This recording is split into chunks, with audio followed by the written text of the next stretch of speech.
People, a man in Virginia died in the most craziest way, and if you're not careful, this can be you. Let me explain. People, this man from Virginia was about 150 pounds overweight. He was battling high blood pressure and diabetes. Also, this man had very bad eating habits. He would eat fast food every day. He never would drink water. He would drink 90% soda. Also, this man was single with no kids. He never been married, and he lived in a one-bedroom apartment. But this man's mental health took a huge downfall when he started doing something that he shouldn't have never been doing. This man started to watch people die on a daily basis on social media. He would watch people with cancer. Most of the people that was making videos with cancer, they will always tell their followers the symptoms. So anytime they tell this man the symptoms, he will always say, "This is going on with me. I'm feeling pain in the exact same place." So this man started to Google anything that go wrong with him. If he's feeling the pain in his back, he go to Google and say, "Google, what is this?" He will also go to Google and type in signs of heart failure, signs of kidney failure, signs of liver failure. And when Google tell this man the symptoms, he would freak out and rush to the emergency room.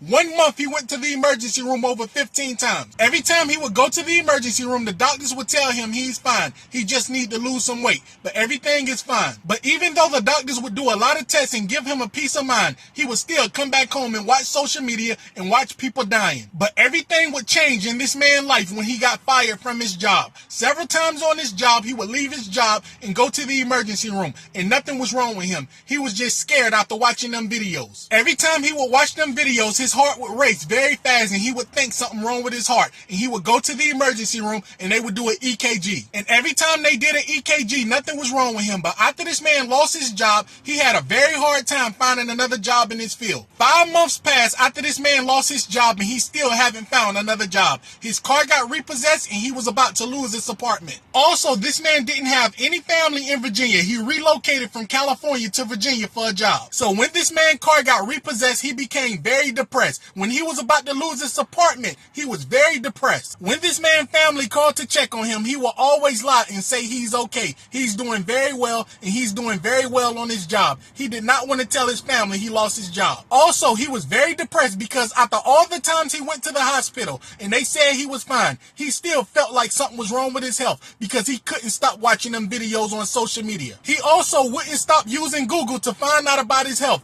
Google told him he had cancer. He might have a brain tumor. Google was telling him everything. That was making him more depressed because when he go to the doctor, they would say nothing is wrong with him. So on one Monday, the sheriff came to evict him. Unfortunately, he lost his apartment. He couldn't afford to keep it. So when the sheriff and the apartments opened this man's door to evict him, they smelled something that smelled like a dead body. When law enforcement went in to search the apartment to see where the smell was coming from, this man was dead in his room. He was laying on the floor. He overdosed. People, besides this man having high blood pressure and diabetes, that could have been reversed if he changed his eating habits. Nothing was wrong with his heart, his kidneys, his liver. He kept watching videos on social media of people dying, and that made him very depressed. He thought something was wrong with him. That made him start to go to Google and Google anything that go wrong with him. People, do not watch videos of people dying if you can't handle it. It can make you very depressed, and it can take a toll on your mental health. What happened to this man in Virginia happened on a daily basis. It's just no one talk about it.